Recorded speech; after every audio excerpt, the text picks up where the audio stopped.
Hey everyone, welcome back to my YouTube channel. My name is Shweta and in this video I'm going to tell you about permanent residency for Canada. So guys, अगर आप लोग Canada की permanent residency apply करना चाहते हो, अगर आप चाहते हो कनाडा में परमानेंट होना, सो ये वीडियो आज आप लोगों के लिए ही है. Guys please before we go forward kindly subscribe my channel. अगर आप लोगों ने अभी तक मेरा चैनल सब्सक्राइब नहीं किया है so do it now and don't forget to press bell icon button so that you will get notification for my new videos. Okay, and so without wasting any time, let's get start. Guys आज मैं बात करूंगी Canada की permanent residence के बारे में. अगर आप लोगों ने यहीं से इंडिया से ही आपने डायरेक्ट अगर आप चाहते हो कि मुझे कनाडा की परमानेंट रेजिडेंसी मुझे चाहिए, सो सबसे पहले आपको समझने की ज़रूरत है. देखो, दो वेज होते हैं, ठीक है. There is a two ways to apply for permanent residency in Canada. First is your express entry, then second one is your PNP. PNP stand for Provincial Nominee Program.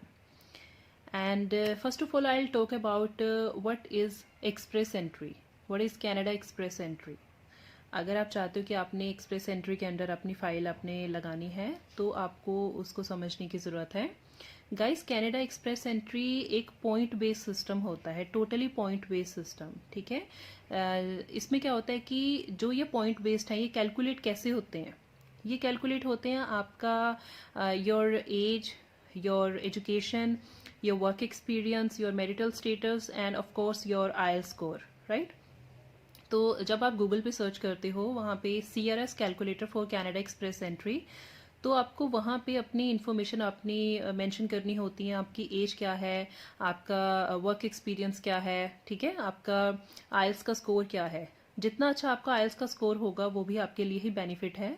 और ऐसे आपको इन्फॉर्मेशन वहाँ पे upload करके आपको वहाँ पे submit करना है. Then you can check your score, जो आपका वहाँ पे स्कोर बनता है एक्सप्रेस एंट्री में CRS कैलकुलेटर के थ्रू आपका स्कोर कितना बनता है.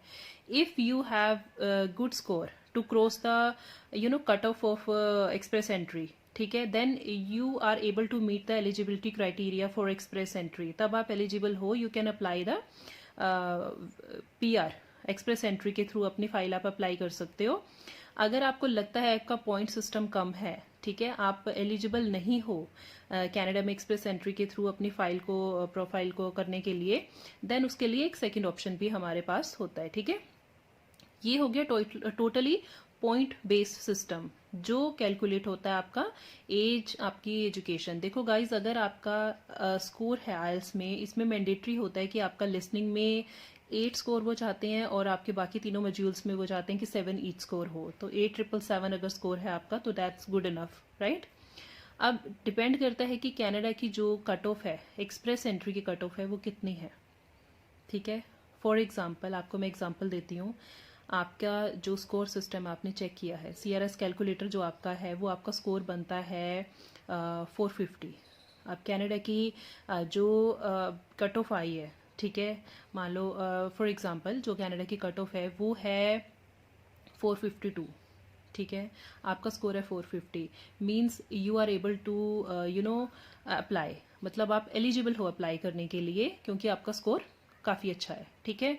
इन केस अगर आपको लगता है कि मेरा स्कोर काफ़ी कम है, ठीक है, मान लो 350, 380 आपका स्कोर बन रहा है, 400 आपका स्कोर बन रहा है, maybe you are not eligible to meet the eligibility criteria for express entry, right.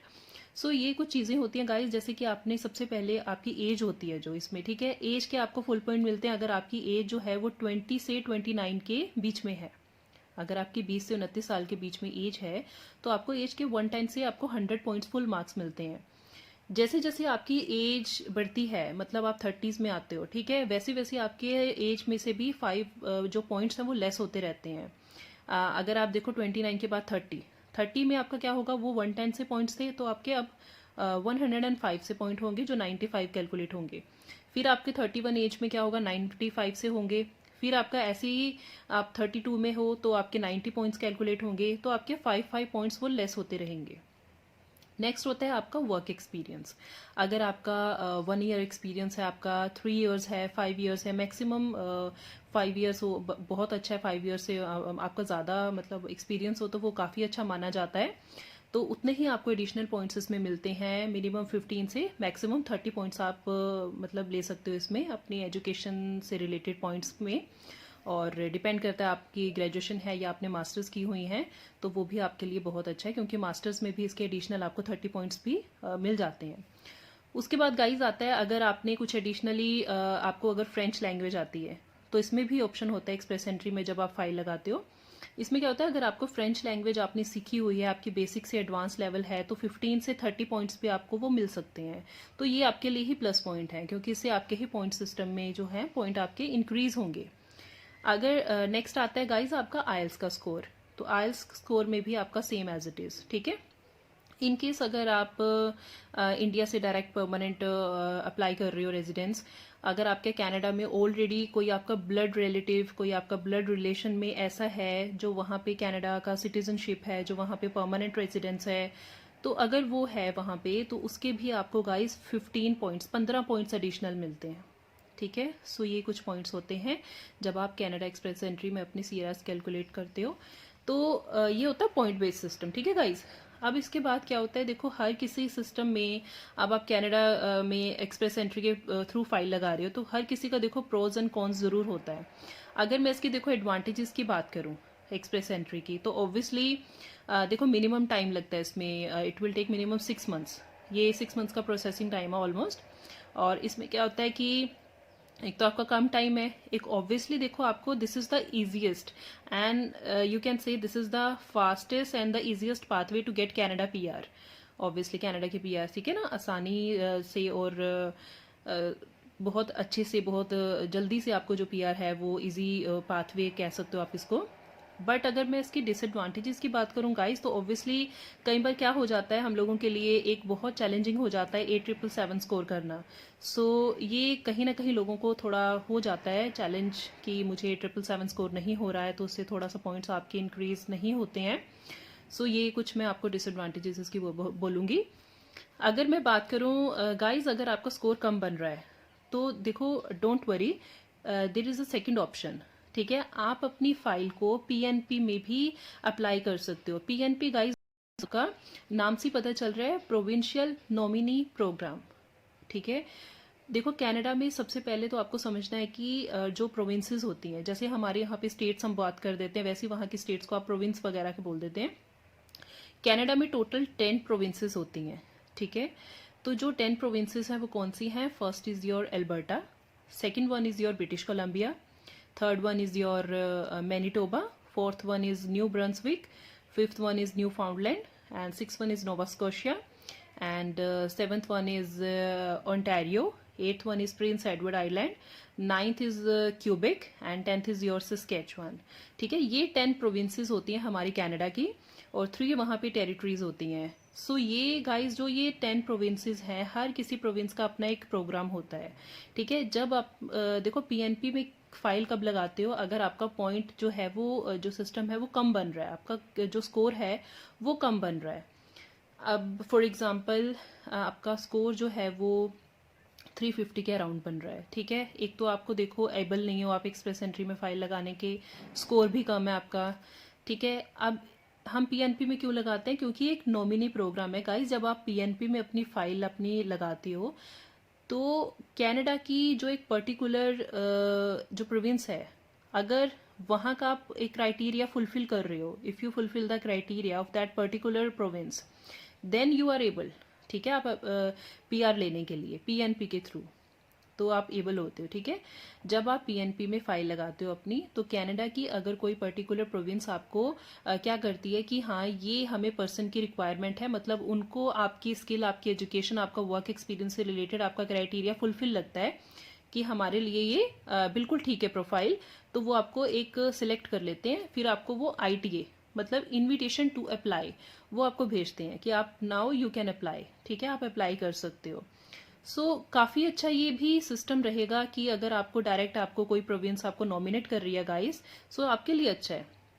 इसमें सबसे बेस्ट बात क्या है गाइस इसकी पीएनपी प्रोग्राम की, जब आपको एक पर्टिकुलर प्रोविंस आपको नॉमिनेट करती है, तो वो उससे क्या होता है कि you will get 600 additional points for example अब देखो आपके 350 मैंने पहले बताया कि फॉर एग्जाम्पल आपके वो 350 स्कोर था पहले, एक तो आप एक्सप्रेस एंट्री में एलिजिबल नहीं थे लगाने के लिए।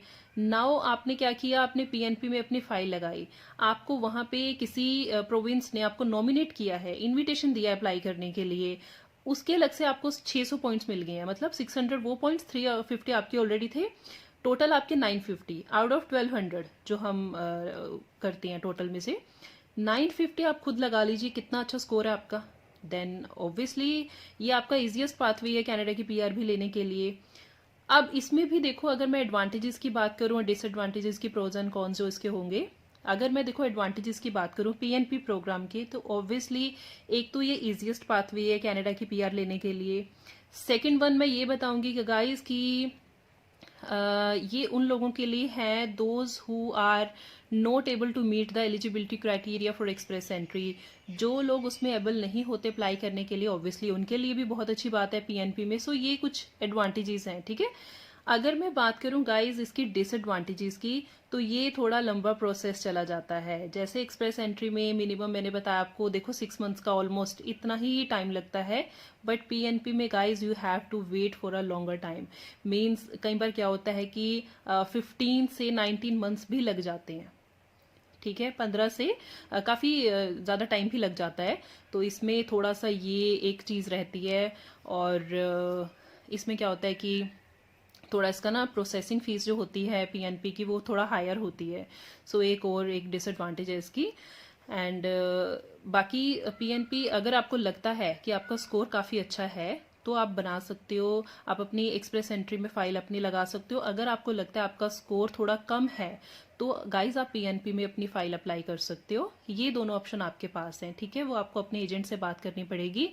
अगर आप, जैसे मैंने आपको प्रोविंस बताया गाइज की 10 प्रोविंसेस होते हैं कनाडा में, ठीक है, तो हर एक प्रोविंस की गाइज अपनी एक एप्लीकेशन फीस होती है।